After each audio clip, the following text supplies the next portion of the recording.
Hello everyone, my name is Anshiki and welcome back to iQuantas YouTube channel. I know आप सब IP mat के लिए prepare कर रहे हो। आईपी मैट बेसिकली आपको 5 साल का इंटीग्रेटेड प्रोग्राम ऑफर करता है, जिसमें 3 साल की बीबीए और 2 साल का एमबीए आपको ऑफर किया जाता है। सो इंटीग्रेटेड प्रोग्राम है, 5 साल तक आपका ये कोर्स चलता है। और आईपी मैट अगर आप देना चाह रहे हो तो ऑब्वियसली आपके टारगेट में IIM इंदौर, रोहतक, ऐसे ही बड़े बड़े कॉलेजेस आपकी लिस्ट में होंगे। पर अगर आप रियलिटी देखोगे तो जितने बच्चे आईपी मैट देते हैं उतने नंबर ऑफ स्टूडेंट्स, और जो कॉलेजेस आपको सीट ऑफर करते हैं वो नंबर ऑफ सीट्स और नंबर ऑफ स्टूडेंट्स में काफ़ी ज़्यादा डिफरेंस है, काफ़ी बड़ा गैप है। एंड इट्स नॉट पॉसिबल कि सभी बच्चों को ही बड़े बड़े कॉलेजेस में एडमिशन मिल जाता है, सबका ही एग्ज़ाम क्लियर हो जाता है। ऐसा हो सकता है कि आईपी मैट का जो आपका एग्ज़ाम है वो किसी रीज़न से क्लियर नहीं हो पाया। हो सकता है कि जिस दिन आपका एग्ज़ाम था उस दिन आप अपना बेस्ट नहीं दे पाए, आपने अच्छा परफॉर्म नहीं किया। तो ऐसे दिनों के लिए, ऐसे रिजल्ट्स के लिए आपके पास हमेशा एक बैकअप ऑप्शन ज़रूर होना चाहिए, क्योंकि या तो आप एक प्राइवेट कॉलेज में ही एडमिशन ले लोगे अगर आपका एग्ज़ाम क्लियर नहीं हुआ तो, या फिर आप कुछ ऑप्शंस अपने बाद प्रिपेयर करोगे ऑब्वियसली, क्योंकि अगर आप 12th के बाद, आईपी मैट जो एग्ज़ाम है वो 12th के बाद ही दिया जाता है, तो 12th के बाद वाला बच्चा एक गैप ईयर आ जाता है। सो वो गैप ईयर को ना लाने के लिए बहुत से लोग अपना ऑप्शन जो है, बैकअप ऑप्शन, वो पहले से प्रिपेयर रखते हैं। और इन्हीं बैकअप ऑप्शन के लिए कुछ आते हैं बीबीए एग्जाम्स। अगर हम BBA exam, top BBA colleges की बात करें तो उसमें भी IIM बैंगलोर और कोझिकोड का नाम टॉप लिस्ट में आता है। सो अगर आप भी इन कॉलेजेस में एडमिशन लेना चाहते हो, इन कॉलेज से बीबीए करना चाहते हो, तो ऑब्वियसली आपको उनका एग्जाम पैटर्न क्या है, कितने नंबर ऑफ क्वेश्चंस आते हैं, क्या सिलेबस है, कैसे हम स्ट्रैटेजी बनाएं। बिकॉज अगर आपको उनका एग्जाम पैटर्न ही नहीं पता होगा तो आप अपनी स्ट्रैटेजी पे काम नहीं कर पाओगे। आपको कैसे पढ़ना है, क्या नहीं पढ़ना है, वो सब चीज़ें आपको पता होनी चाहिए। तो आज की इस वीडियो में हम इन्हीं बीबीए एग्जाम्स और उनके एग्जाम पैटर्न की बात करने वाले हैं, तो इस वीडियो को एंड तक आप जरूर देखना। पहले हमारे पास जो एग्जाम है that is IIM Bangalore online BBA DB entrance test.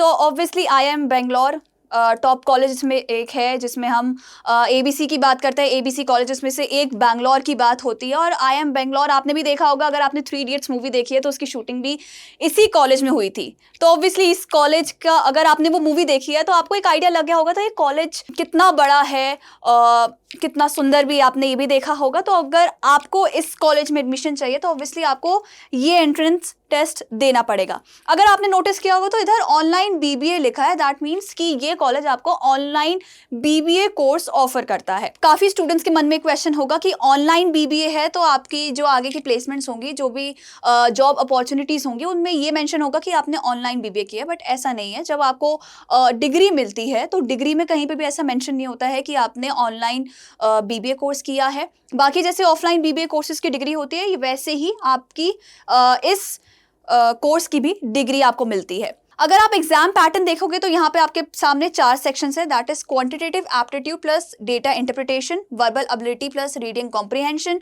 Logical and analytical reasoning और जर्नल अवेयरनेस। तो ये आपके पास 4 सेक्शन होते हैं जिस पे एग्जाम बेस्ड है, और इन्हीं 4 सेक्शन में आपके पास इक्वल नंबर ऑफ क्वेश्चंस आपको देते हैं। मतलब सारे 4 क्वेश्चन में आपको 15-15 क्वेश्चन अटेम्प्ट करने होते हैं। And the best part is, इस एग्जाम में कोई भी नेगेटिव मार्किंग नहीं होती है। हर करेक्ट आंसर के लिए आपको +1 मिलता है, 1 marks for correct answer and 0 marks for incorrect answer. So कोई भी नेगेटिव मार्किंग नहीं है इस एग्जाम में। टोटल ड्यूरेशन जो आपके पास है 90 मिनट्स होता है, and total number of questions obviously 60 questions आपके पास होते हैं। CBT मोड में ये टेस्ट कंडक्ट किया जाता है, and there is no sectional time limit. मतलब आपके पास कोई भी सेक्शनल टाइम लिमिट नहीं है। आपको जो सेक्शन पहले करना है, जिस सेक्शन में ज़्यादा टाइम देना है, आप वो अपने अकॉर्डिंग दे सकते हो। आप अपनी स्पीड के अकॉर्डिंग, अपनी स्ट्रेंथ के अकॉर्डिंग इन सेक्शंस में काम कर सकते हो। फॉर एग्जाम्पल जनरल अवेयरनेस है, आपको लगता है कि आपकी वर्बल एबिलिटी ज़्यादा स्ट्रॉन्ग है तो आप इसको छोड़ के पहले इस वर्बल एबिलिटी पे काम कर सकते हो, एंड देन आप जनरल अवेयरनेस को अटेम्प्ट कर सकते हो। तो ये पूरा इस एग्ज़ाम का पैटर्न है। नेक्स्ट अगर हम बात करें, so we have Christ University entrance exam, that is CUET। ये एग्जाम रिसेंटली स्टार्ट हुआ है फॉर बीबीए प्रोग्राम्स, और क्राइस्ट यूनिवर्सिटी ऑब्वियसली आपको भी पता होगा कि one of the oldest colleges of India में से इसका भी नाम आता है। एंड ये जो कॉलेज है इसके रूल्स एंड रेगुलेशंस काफ़ी स्ट्रिक्ट है, अटेंडेंस के लिए काफ़ी स्ट्रिक्ट रहते हैं, काफ़ी डिसिप्लिन फॉलो करता है कॉलेज। सो इस कॉलेज ने भी रिसेंटली बीबीए प्रोग्राम के लिए एंट्रेंस एग्जाम स्टार्ट किया है। उसकी डिटेल, उसका पैटर्न जो है, नंबर ऑफ सेक्शन आपके पास 6 सेक्शंस होते हैं, उसके बारे में हम आगे बात करेंगे। नंबर ऑफ सेक्शन आपके पास 6 हैं, नंबर ऑफ क्वेश्चन आपके पास 120 क्वेश्चंस होते हैं। पिछले में आपने देखा होगा IIM बेंगलोर में, तो उसमें अराउंड 60 क्वेश्चन थे, और यहाँ पे आपके पास ऑलमोस्ट डबल है, 120 क्वेश्चंस हैं। टाइप्स ऑफ क्वेश्चन जो होते हैं ऑब्वियसली मल्टीपल चॉइस क्वेश्चंस होते हैं आपके पास, MCQ बेस्ड होता है। 4 आपके पास ऑप्शन होंगे, आपको उनमें से एक टिक करना होगा। सो 120 क्वेश्चन है एंड 120 मार्क्स है। सो एक क्वेश्चन का 1 मार्क आपको अलॉट किया गया है। ड्यूरेशन आपकी है 2 आवर्स। लैंग्वेज आपकी इंग्लिश रहेगी। Mode of examination obviously CBT रहेगा। कंप्यूटर बेस्ड एग्जाम रहेगा, और सारे एग्जाम ऑलमोस्ट ऐसे ही कंडक्ट किए जाते हैं। मार्किंग स्कीम अगर आप देखोगे तो +1 मार्क्स फॉर करेक्ट आंसर। अगर आपका कोई करेक्ट आंसर है तो उसके लिए आपको +1 मार्क्स दिया जाएगा। इनकरेक्ट आंसर है तो 0.25 कट किया जाएगा। And no marks for unattempted question. अगर आपने कोई भी क्वेश्चन अटेम्प्ट नहीं किया है तो उसके लिए आपको कोई भी मार्क्स नहीं दिया जाएगा। ओके, सो इधर हमने नंबर ऑफ सेक्शंस की बात करी। अब नंबर ऑफ सेक्शंस कौन कौन से हैं? ये 6 सेक्शंस हैं। उन्हीं 6 सेक्शंस की अगर हम बात करें तो आपके पास आता है English, general knowledge, fundamental accounting, reasoning, mathematics और data analysis and interpretation. Data analysis आपने IIM बेंगलोर वाले एग्जाम में भी देखा था। यहाँ पे एक नई चीज आती है, फंडामेंटल अकाउंटिंग। मतलब ये कॉलेज आपसे ये एक्सपेक्ट करता है कि अगर आप CUET दे रहे हैं, क्राइस्ट यूनिवर्सिटी में BBA प्रोग्राम के लिए अपीयर होना चाहते हैं, तो आपको फंडामेंटल अकाउंटिंग में बेसिक अकाउंटिंग आनी चाहिए। तो इस एरिया में फॉर एग्जांपल अगर आप साइंस स्टूडेंट हो तो साइंस स्टूडेंट के लिए थोड़ा नई चीज़ हो जाती है अकाउंटिंग पढ़ना, उसके फंडामेंटल पढ़ना। सो इसके लिए ही iQuanta के काफ़ी सारे कोर्सेज है IB मैट के लिए, जो आप डिस्क्रिप्शन में उनका लिंक है, आप उनको चेकआउट कर सकते हो। उसमें सारी डिटेल्स हैं। अगर आपको कोर्सेज ज्वाइन करना है तो उसकी भी सारी डिटेल आपको डिस्क्रिप्शन में मिल जाएंगी। एंड बाकी अगर आप देखते हो जनरल नॉलेज, रीजनिंग, मैथमेटिक्स, ये ऑलमोस्ट आप बाकी एग्जाम में भी और IB मैट में भी आपको ऑलमोस्ट यही पैटर्न दिखता है, यही सिलेबस दिखता है। बस मार्क्स थोड़े डिफर करते हैं। फॉर एग्जांपल इंग्लिश में आपको 25 मार्क्स का सेक्शन है, general knowledge 20, fundamental accounting is 10 और बाकी बाइफरकेट किया गया। टोटल 120 मार्क्स का आपका पेपर होगा। सो इफ अगर आपको क्राइस्ट यूनिवर्सिटी में एग्जाम चाहिए तो आपको CUET के लिए अपीयर होना पड़ेगा, और ये आपका पूरा स्ट्रक्चर रहेगा आपके एग्जाम का। नेक्स्ट हमारे पास IIM कोझिकोड, जो हमें प्रोवाइड करता है BMS, और ये BMS एप्टीट्यूड टेस्ट कंडक्ट करवाता है। बाकी IIMs के बारे में अगर आपने पढ़ा होगा तो आपने ये भी जाना होगा कि IIM कोझिकोड ही बाकी IIM से सबसे सुंदर कॉलेज कहा गया है। उसका जो पूरा कैंपस है आपको पूरी रिजॉर्ट वाइब्स देता है। तो अगर आप भी चाहते हो कि आपका ये कॉलेज हो, आपका भी एक रिजॉर्ट जैसा कॉलेज हो, तो आपको इसमें एडमिशन लेने के लिए ये एग्ज़ाम आपको देना पड़ेगा, जिसका मोड अगर आप देखोगे, mode of BMS 80 that is aptitude test, उसका जो मोड है that is CBT। Duration of exam आपका रहेगा 120 मिनट्स, जिसमें 60 मिनट्स पर सेक्शन। इसमें आपका सेक्शनल टाइम है, आपने IIM बेंगलोर वाले में देखा होगा तो there was no sectional time limit, पर इधर आपको सेक्शनल टाइम लिमिट दिया जाता है, जिसमें 60 मिनट्स पर सेक्शन। एक सेक्शन को 60 मिनट्स दिया गया है, तो मतलब आपको एक सेक्शन 60 मिनट्स में करना होगा। नंबर ऑफ क्वेश्चंस आपको 100 क्वेश्चन है, जिसमें आपके 50 क्वांट के क्वेश्चंस होते हैं एंड 50 वर्बल क्वेश्चंस होते हैं। टोटल मार्क्स अगर आप देखोगे तो 300 मार्क्स का ये आपका एग्जाम होता है। Language of question paper English होती है। Number of answer choices 4, obviously MCQ pattern ये फॉलो कर रहा है, तो आपके पास 4 चॉइसेस होंगे। उन 4 चॉइसेस में आपको एक चॉइस सिलेक्ट करनी पड़ती है, और मार्किंग स्कीम इधर चलती है +3 -1। मतलब अगर आपका कोई करेक्ट आंसर है तो आपको +3 दिया जाता है एंड -1 अगर आपका कोई इनकरेक्ट आंसर है। Okay, so total exam 300 marks का है। तो ऑब्वियसली आपको इसकी प्रैक्टिस के लिए mock test, practice papers, previous year के क्वेश्चन पेपर्स चाहिए होंगे। तो अगर आपको भी चाहिए हैं तो आप डिस्क्रिप्शन चेकआउट कर सकते हो, क्योंकि डिस्क्रिप्शन में हमने प्रैक्टिस पेपर, मॉक टेस्ट के सारे लिंक्स ऐड कर दिए, सो आप डिस्क्रिप्शन चेक कर सकते हो। नेक्स्ट अगर हम बात करेंगे, that is Symbiosis entrance test, SCT, जो पुणे में है, आप सब भी जानते हो। इसका पैटर्न देखेंगे तो general English, quantitative, general awareness, analytical and logical reasoning, ये 4 सेक्शंस आपके इस एग्जाम में आते हैं, जिसमें नंबर ऑफ क्वेश्चंस आपको मिलते हैं 16 एंड एनालिटिकल लॉजिकल रीजनिंग में आपके 12 नंबर ऑफ क्वेश्चंस होते हैं। मार्क्स भी इसके उसी हिसाब से बटे हुए, मतलब आपके नंबर ऑफ क्वेश्चन और उनके जो मार्क्स है that is equal. 16 number of questions है तो 16 मार्क्स हैं आपके, एंड टोटल आपका बन जाता है 60 मार्क्स का paper with 60 number of questions. यहाँ पे मोड ऑफ एग्जाम आपका आता है कंप्यूटर बेस्ड टेस्ट, मतलब CVT टेस्ट होता है आपका। ड्यूरेशन 60 मिनट्स और नंबर ऑफ क्वेश्चन 60, यहाँ पे हमने देखा। Type of question objective type, obviously MCQ होता है। 4 ऑप्शन आपके पास रहेंगे, आपको उनमें से एक देखना पड़ेगा। एंड मार्किंग स्कीम आपकी नो नेगेटिव मार्किंग होती है।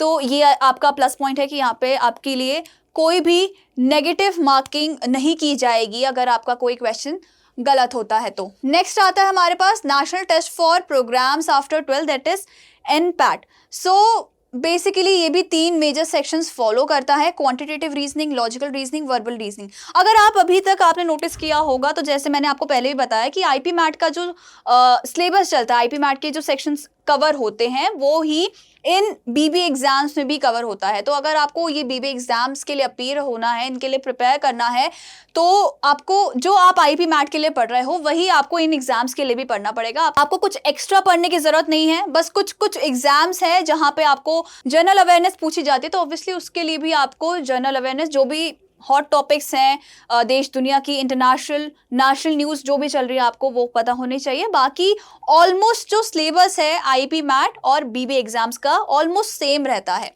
सो यहाँ पे नंबर ऑफ क्वेश्चन आप देखोगे, हर एक सेक्शन के 40 नंबर ऑफ क्वेश्चंस होते हैं, मतलब 120 टोटल नंबर ऑफ क्वेश्चन आपके पास रहते हैं। टाइम 100 मिनट्स का टाइम आपके पास रहता है, टोटल टाइम भी आपके पास 100 मिनट्स है। एंड टोटल मार्क्स जो है यहाँ पे हर सेक्शन के 40 मार्क्स आपको दिए गए हैं, मतलब 120 मार्क्स का आपका ये पेपर हो जाता है। एंड जो इस क्वेश्चंस का जो डिफ़िकल्टी लेवल होता है, जिस तरीके के क्वेश्चंस होते हैं, वो SAT एग्ज़ाम पैटर्न को ही फॉलो करते हैं। सो SAT एग्ज़ाम का भी अगर आपको सैम्पल पेपर्स चाहिए हो, तो एक आइडिया लगने के लिए कि कैसा एग्ज़ाम पैटर्न आ सकता है, तो उसके लिंक भी आप डिस्क्रिप्शन में देख सकते हो, हमने आपके लिए सब ऐड किया हुआ है। ओके, तो next we have Saint Xavier's BMS entrance test, जो मुंबई में है कॉलेज, काफ़ी फेमस कॉलेज है और काफ़ी सारे स्टूडेंट्स का ड्रीम कॉलेज भी होता है ये। तो अगर आपका भी ये ड्रीम कॉलेज है और आपको इधर एडमिशन लेना है तो आपको ये एंट्रेंस टेस्ट देना पड़ेगा। सेंट जेवियर्स आपको BMS, that is bachelors in management studies, offer करता है। एंड इसका ये syllabus general knowledge, general awareness और करंट अफेयर्स, मतलब जनरल अवेयरनेस जो बाकी सारे एग्जाम्स में भी आपने देखा होगा सिलेबस में, सेंट जेवियर्स का एग्जाम भी इस चीज़ को मांगता है कि आपको जनरल अवेयरनेस पता होना चाहिए। देन मैथमेटिक्स और डेटा इंटरप्रिटेशन, जो ऑलमोस्ट आपने पीछे जो भी हमने एग्जाम्स की बात करी उनमें भी यही चीज़ थी। Logical, visual reasoning and critical analysis और इंग्लिश लैंग्वेज। सो ये इसका पैटर्न रहता है। 4 सेक्शंस आपके पास हैं जिनमें अलग अलग परसेंटेज है हर एक सेक्शन की। जनरल अवेयरनेस की वेटेज आपके पास 30% वेटेज ये सेक्शन कैरी करता है। मैथमेटिक्स एंड डेटा इंटरप्रिटेशन भी 30% वेटेज कैरी करता है। Logical and visual reasoning and critical analysis 25% and English language 15% weightage carry करता है। मोड ऑफ एग्जाम आपका ऑनलाइन टेस्ट होता है, बाकी एग्जाम्स की तरह ये भी ऑनलाइन टेस्ट ही होता है। एंड ड्यूरेशन ऑफ एग्जाम इसका 2 आवर्स होता है, 2 घंटे का आपका पेपर होता है और आपके पास 4 सेक्शन है और total number of question 100 questions आपके पास रहते हैं जो आपको 2 घंटे में करने होते हैं। Type of question objective type, बाकी एग्जाम्स की तरह MCQ है। एंड मार्किंग स्कीम, इस एग्जाम में भी आपके पास नो नेगेटिव मार्किंग होती है। सो ये काफी सारे स्टूडेंट्स के लिए प्लस पॉइंट हो जाता है। शहीद सुखदेव, तो ये कॉलेज, ऑब्वियसली हम बात कर रहे हैं BBA कोर्स की, BBA कॉलेजेस की। तो अगर हम बीबीए की बात कर रहे हैं और अगर हम शहीद Sukhdev college of business studies की बात ना करें तो ये तो हो ही नहीं सकता। तो एसएससी बीएस भी आपको बीबीए कोर्स ऑफर करता है, जिसके लिए आपको सीयूईटी यूजी देना पड़ता है। सो सीयूईटी, अगर आपको इस कॉलेज में एडमिशन चाहिए है तो आपको सीयूईटी यूजी देना ही पड़ेगा, जिसका मोड होता है CBT, that is computer based test. और इसमें होते हैं सेक्शन अपीयर्ड। सो सेक्शन आपके पास 3 सेक्शंस होते हैं, लैंग्वेज, मैथमेटिक्स और जनरल एप्टीट्यूड। एसएससी बीएस, सो इधर अगर आप देखोगे तो एसएससी बीएस के लिए स्पेसिफिकली आपको 3 सेक्शन, लैंग्वेज में आपके पास बहुत ऑप्शंस होते हैं पर इंग्लिश बेस्ट ऑप्शन रहता है, देन मैथमेटिक्स होता है और जनरल एप्टीट्यूड का सेक्शन होता है जो आपको इस कॉलेज में एडमिशन लेने के लिए आपको अपीयर करना पड़ेगा इन सेक्शंस में। देन क्वेश्चन पर पेपर, एक पेपर में आपके 50 एमसीक्यूज क्वेश्चन होते हैं, मतलब लैंग्वेज के सेक्शन में आपके पास 50 एमसीक्यूज होते हैं, मैथमेटिक्स में और जनरल एप्टीट्यूड में भी आपके पास 50 एमसीक्यूज होते हैं जो आपको अटेम्प्ट करने हैं। ड्यूरेशन पर पेपर, एक पेपर के आपके पास 60 मिनट्स है, मतलब इन तीनों में आपको 60 मिनट्स ईच, 1 घंटा दिया गया है। मार्किंग स्कीम अगर आप देखोगे तो +5 for correct, -1 for wrong and 0 for unanswered. आपने कोई आंसर नहीं किया है क्वेश्चन तो आपको 0 मार्क्स मिलते हैं। रॉन्ग आंसर है, आपने क्वेश्चन अटेम्प्ट कर लिया लेकिन वो गलत आंसर था तो -1 हो जाता है। एंड अगर आपका आंसर सही था तो +1 आपको दिए जाते हैं। टोटल मार्क्स पर सब्जेक्ट, एक सब्जेक्ट में टोटल मार्क्स मतलब 250 मार्क्स का ये जो आपका एक सब्जेक्ट का पेपर होता है वो 250 मार्क्स का होता है। इसका मतलब है कि तीनों सब्जेक्ट के आपका जो मार्क्स बनता है दैट इज 750 मार्क्स का आपका ये पेपर होता है, जिसमें आपको 3 सेक्शन देने पड़ते हैं, लैंग्वेज, मैथमेटिक्स और जनरल एप्टीट्यूड। तो अगर आपको एसएससी बीएस में एडमिशन चाहिए है तो आपको सीयूईटी यूजी देना ही पड़ेगा। और ये पूरा उसका एग्जाम पैटर्न था कि कैसे क्वेश्चंस आते हैं, क्या सिलेबस होता है। एंड अब तक आई होप आप सबको क्लियर हो गया होगा कि IPMAT, just in case अगर क्लियर नहीं हो पाता तो आईपी मैट के अलावा भी आपके पास और कौन कौन से बीबीए कोर्सेज के ऑप्शंस हैं और कौन से ऐसे कॉलेज हैं जो आपको बीबीए कोर्स ऑफर करते हैं। तो ये थे हमारे सारे बीबीए एग्ज़ाम्स। अगर आपका आईपी मैट क्लियर नहीं होता है तो आप इन एग्ज़ाम्स को चेकआउट कर सकते हो। पूरा हमने एग्ज़ाम पैटर्न डिस्कस किया है पूरी वीडियो में, तो आई होप आपके लिए काफ़ी इन्फॉर्मेशनल रही होगी। आपको इन एग्ज़ाम्स पैटर्न के बारे में क्लियर एक पिक्चर मिल गई होगी कि कैसे एग्ज़ाम्स होते हैं, क्या पैटर्न रहता है, क्या सिलेबस रहता है और आप उसके ही अकॉर्डिंग अपनी स्ट्रैटेजी भी बना सकते हो। बाकी आपके जो भी थॉट्स हैं इन एग्ज़ाम्स पैटर्न को लेकर, अगर आपके कोई भी डाउट है तो आप कमेंट सेक्शन में आप कमेंट करके हमें बता सकते हो। एंड डिस्क्रिप्शन में हमने सारे मॉक टेस्ट और आईपी मैट कोर्सेज़ के जो भी हमारे बैचेज़ हैं उनके सारी डिटेल, सारे कोर्सेज़ की डिटेल हमने डिस्क्रिप्शन में ऐड कर दी है, तो आप भी चेकआउट कर सकते हो। एंड ऐसी ही वीडियोस के लिए iQuanta के चैनल को भी फॉलो कर लो। मिलते हैं नेक्स्ट वीडियो में, बाय बाय।